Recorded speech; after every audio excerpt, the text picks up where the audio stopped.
Hello guys and welcome to एटवार moto ride. तो आज के वीडियो में मैं आपको होंडा यूनिकॉर्न 2026 मॉडल का लॉन्ग राइड रिव्यू देने वाला हूं। होंडा यूनिकॉर्न लॉन्ग राइड और टूरिंग के लिए कैसी बाइक रहती है आज के वीडियो में मैं आपको बताऊंगा। सो गाइस वीडियो में बने रहें, चैनल को सब्सक्राइब करो, बेल आइकन को प्रेस करो, इस वीडियो को लाइक करो, अपने दोस्तों के साथ शेयर करो। तो चलिए वीडियो स्टार्ट करते हैं। चैनल को सब्सक्राइब करें, बेल नोटिफिकेशन के ऑल ऑप्शन को क्लिक करें ताकि मेरे सारे वीडियोस की नोटिफिकेशन आप तक पहुंचे। जब भी किसी टू व्हीलर के ऊपर लॉन्ग राइड या फिर टूरिंग करना है तो गाइस उस समय पर फर्स्ट रिक्वायरमेंट रहती है ब्राइट हेडलाइट की। और होंडा यूनिकॉर्न 2026 मॉडल में एलईडी हेडलाइट आती है जिसका इल्यूमिनेशन और ब्राइटनेस डिसेंट देखने मिलता है आपको। अगर आप हाईवे के ऊपर नाइट राइड्स कर रहे हैं, लॉन्ग राइड कर रहे हैं तो गाइस उस समय पर आपको अच्छा खासा इल्यूमिनेशन मिलता है यूनिकॉर्न के एलईडी हेडलाइट से। पहले तो हाईवे के ऊपर इलेक्ट्रिसिटी रहती है, खंबे रहते हैं जिससे अच्छी खासी ब्राइटनेस रहती है हाईवेज के ऊपर। लेकिन अगर आप जंगल में इस बाइक के ऊपर नाइट राइड कर रहे हैं तो गाइस इस बाइक के हेडलाइट का इल्यूमिनेशन उतना ज्यादा सफिशिएंट नहीं है। यहां पर आपको इल्यूमिनेशन कम पड़ेगा जंगल वाली राइड के अंदर। जंगल के अंदर खंबे नहीं रहते, वहां पर पहले से ही घंघोर अंधेरा रहता है जिसकी वजह से यूनिकॉर्न की एलईडी हेडलाइट सफिशिएंट नहीं पड़ती लॉन्ग राइड के टाइम या फिर नाइट राइड्स के टाइम जंगल के अंदर। हाईवे के लिए मैं रिकमेंड करूंगा लेकिन जंगल के लिए उतना ज्यादा रिकमेंड नहीं करूंगा मैं यूनिकॉर्न की एलईडी हेडलाइट को। अगर आपको जंगल में ही राइड करना है तो guys after market LED headlight या फिर आप बल्ब लगा सकते हैं यूनिकॉर्न के अंदर। बाकी ये रहता है फर्स्ट पॉइंट।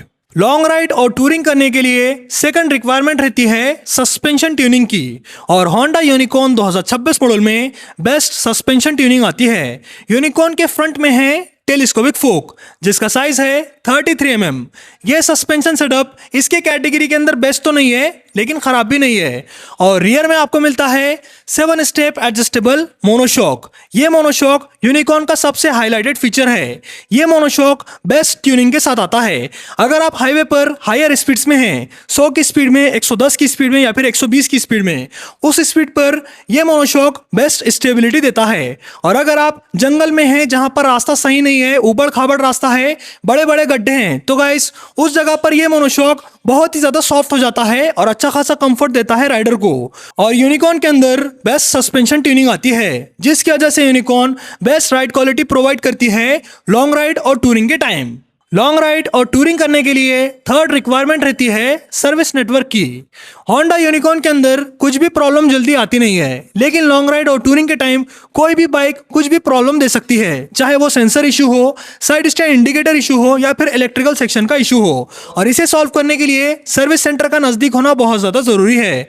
और होंडा यूनिकॉर्न होंडा ब्रांड की बाइक है। होंडा का सर्विस नेटवर्क ऑल इंडिया फैला हुआ है। छोटे से छोटे शहर के अंदर होंडा के सर्विस सेंटर इजीली मिल जाते हैं जहां पर आप यूनिकॉर्न की छोटे से लेकर बड़ी प्रॉब्लम सॉल्व करवा सकते हैं। साथ ही साथ यूनिकॉर्न की सर्विस भी करवा सकते हैं, पार्ट्स चेंज करा सकते हैं। सो गाइस होंडा यूनिकॉर्न के ओनर्स को लॉन्ग राइड्स के टाइम सर्विस नेटवर्क का इश्यू देखने को नहीं मिलता इंडिया के अंदर। लॉन्ग राइड और टूरिंग करने के लिए फोर्थ रिक्वायरमेंट रहती है सीट कंफर्ट की। यूनिकॉर्न के ऊपर अच्छा खासा सीट कंफर्ट मिलता है। यहां पर आती है सिंगल पीस सीट जो कि सबसे प्रैक्टिकल सीट है पूरे 160 सीसी कैटेगरी के अंदर। और कंपनी ने यहां पर प्रैक्टिकलिटी का बहुत ज्यादा ध्यान रखा है। यहां पर आता है क्लोज चेन कवर और प्रॉपर साड़ी गार्ड। ज्यादातर इंडिया के अंदर लेडीज साड़ी पहनती हैं और उनको बाइक के ऊपर वन साइड बैठना पड़ता है, इसलिए होंडा ब्रांड ने यही ध्यान रखते हुए यहां पर क्लोज चेन कवर और प्रॉपर साड़ी गार्ड दिया है जिससे लेडीज वन साइड आराम से बैठ सकती हैं यूनिकॉर्न 160 के ऊपर। साथ ही साथ कंपनी ने अपराइट राइडिंग पोजीशन ऑफर की है जिससे यह बाइक अच्छा खासा कंफर्ट ऑफर कर सके राइडर को। हैंडल बार ऊपर है, फुटरेस्ट आगे हैं जिससे यह bike upright riding position offer करती है राइडर को। और अपराइट राइडिंग पोजीशन की वजह से यूनिकॉर्न का राइडर बहुत ज्यादा कंफर्टेबल फील करता है यूनिकॉर्न के ऊपर। और यहां पर सीट कंफर्ट के अंदर 1% भी कॉम्प्रोमाइज देखने को नहीं मिलता होंडा यूनिकॉर्न 160 के अंदर। लॉन्ग राइड और टूरिंग के टाइम फिफ्थ रिक्वायरमेंट रहती है बेस्ट माइलेज की। और होंडा यूनिकॉर्न 160 सीसी बाइक रहने के बावजूद अच्छा खासा माइलेज दे पाती है हाईवे पर। यूनिकॉर्न का हाईवे माइलेज है 55 से 60 के एमपीएल। अगर आप यूनिकॉर्न को बहुत ज़्यादा रफ चलाते हैं, हायर स्पीड्स में चलाते हैं, 100 की स्पीड में, 120 की स्पीड में, तब भी यूनिकॉर्न 50 से 55 का माइलेज दे पाती है हाईवे पर। अगर आप क्रूजिंग स्पीड में चलाते हैं यूनिकॉर्न को तो गाइस यूनिकॉर्न 55 से 60 के एमपीएल तक का माइलेज दे पाती है। अगर आपकी बाइक अच्छा खासा माइलेज दे रही है तो गाइस ट्रिप के टाइम आपके अच्छे खासे पैसे बचते हैं पेट्रोल के अंदर। और गाइस यहाँ पर fifth requirement Honda unicorn fulfil करती है, पूरी करती है। लॉन्ग राइड और टूरिंग करने के लिए सिक्स्थ रिक्वायरमेंट है क्रूजिंग स्पीड। होंडा यूनिकॉर्न 80 से लेकर 90 किलोमीटर पर आवर की क्रूजिंग स्पीड देती है। यूनिकॉर्न के कंपटीशन में आने वाले बाइक पल्सर 150 या फिर FZS सीरीज, ये दोनों बाइक 70 की स्पीड के बाद अच्छे खासे वाइब्रेशंस प्रोड्यूस करते हैं और उस स्पीड में ज़्यादा माइलेज दे नहीं पाते। लेकिन सेम टाइम पर यूनिकॉर्न 80 या फिर 90 की स्पीड में बहुत ज़्यादा स्मूथ रहती है, अच्छी क्रूजिंग स्पीड देती है, अच्छी राइड क्वालिटी देती है, साथ ही साथ बेस्ट माइलेज प्रोवाइड करती है कस्टमर्स को। और यूनिकॉर्न 110 की स्पीड में भी ज़्यादा वाइब्रेशंस प्रोड्यूस नहीं करती। होंडा यूनिकॉर्न 2026 मॉडल के इंजन के रिफाइनमेंट दूसरे बाइक के कंपैरिजन में बेटर मिलते हैं और होंडा यूनिकॉर्न की क्रूजिंग स्पीड पल्सर 150 और साथ ही साथ FZS सीरीज से बेटर मिलती है। लॉन्ग राइड के लिए unicorn better cruising speed provide करती है कस्टमर्स को, साथ ही साथ बेटर माइलेज भी देती है बेटर स्मूथनेस के साथ। और बेस्ट क्रूजिंग स्पीड रहती है सिक्स्थ रिक्वायरमेंट। लॉन्ग राइड और टूरिंग करने के लिए सेवंथ रिक्वायरमेंट है बड़ी टैंक कैपेसिटी। यूनिकॉर्न के अंदर 13 लीटर की बड़ी टैंक कैपेसिटी आती है और यूनिकॉर्न हाईवे पर दे पाती है 55 से लेकर 60 के एमपीएल का माइलेज। और यहाँ पर बड़ी टैंक कैपेसिटी आने की वजह से यूनिकॉर्न अच्छी खासी टैंक रेंज देती है हाईवे पर। इसके कंपटीशन में आने वाले बाइक FZS सीरीज के अंदर सेम टैंक कैपेसिटी आती है, लेकिन FZS का माइलेज कम आता है यूनिकॉर्न से। साथ ही साथ पल्सर 150 के अंदर इससे 2 लीटर ज्यादा आती है टैंक कैपेसिटी, जो कि है 15 लीटर की टैंक। लेकिन पल्सर का माइलेज सिर्फ और सिर्फ 40 से 45 के एमपीएल है और यूनिकॉर्न 55 से 60 के एमपीएल का माइलेज दे पाती है।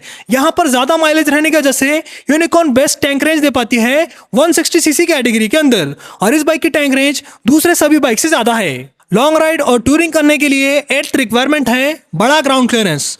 होंडा यूनिकॉर्न के अंदर बड़ा ग्राउंड क्लियरेंस आता है, जो कि है 187 mm का ग्राउंड क्लियरेंस और इस ग्राउंड क्लियरेंस में centre stand, side stand, engine cut off sensor included है। यह बड़ा ग्राउंड क्लियरेंस खराब रास्तों में या फिर उबड़ खाबड़ रास्तों में बहुत ज्यादा मदद करता है राइडर को। पहले तो नीचे मार नहीं लगता ज्यादा ग्राउंड क्लियरेंस रहने की वजह से, अगर नीचे मार भी लग जाता है तो बहुत ही हल्का लगता है ज्यादा ग्राउंड क्लियरेंस आने की वजह से। इसके कॉम्पिटिशन में आने वाले बाइक FZS या फिर पल्सर 150, उन दोनों बाइक के अंदर 165 mm का ही ग्राउंड क्लियरेंस आता है, जो कि 22 mm कम ग्राउंड क्लियरेंस है यूनिकॉर्न के कंपैरिजन में। और यूनिकॉर्न का ग्राउंड क्लियरेंस 22 mm ज्यादा रहने की वजह से यूनिकॉर्न ज्यादा प्रैक्टिकल बनती है ऑफ रोडिंग के टाइम और खराब रास्तों में। ज्यादातर लॉन्ग राइड के टाइम कुछ जगह पर बहुत ही खराब रोड रहती है और उस जगह पर ज्यादा ग्राउंड क्लियरेंस की जरूरत रहती है और कंपनी ने यहाँ पर ऑलरेडी 187 mm का ग्राउंड क्लियरेंस दिया है यूनिकॉर्न के अंदर, जिससे ये बाइक उस जगह पर बहुत ही ज्यादा प्रैक्टिकली परफॉर्म करती है और नीचे मार आसानी से नहीं लगता। यहीं पर इसके कंपटीशन में आने वाले बाइक बहुत ही कम ग्राउंड क्लियरेंस के साथ आते हैं और यहाँ पर होंडा यूनिकॉर्न 8th रिक्वायरमेंट पूरी करती है बड़े ग्राउंड क्लियरेंस से। सो गाइस, लॉन्ग राइड और टूरिंग करने के लिए ये 8 रिक्वायरमेंट लगते हैं और होंडा यूनिकॉर्न इन 8 रिक्वायरमेंट में अच्छे खासे रिक्वायरमेंट पूरी करती है। कुछ जगह पर कमजोर है, लेकिन होंडा यूनिकॉर्न लॉन्ग राइड के लिए एक अच्छी बाइक है 160 सीसी कैटेगरी के अंदर। सो गाइस, ये था होंडा यूनिकॉर्न 2026 मॉडल का long ride review. Honda Unicorn 2026 model long ride और टूरिंग के लिए कैसी बाइक रहती है आज के वीडियो में मैंने आपको बताया। बाकी आपको ये बाइक कैसी लगी, वीडियो कैसा लगा, कमेंट सेक्शंस में बताना। बाइक से रिलेटेड वीडियोस देखने के लिए चैनल को सब्सक्राइब करो, बेल आइकन को प्रेस करो, इस वीडियो को लाइक करो, अपने दोस्तों के साथ शेयर करो। आज के वीडियो में इतना ही, चलता हूँ, गुड बाय गाइस।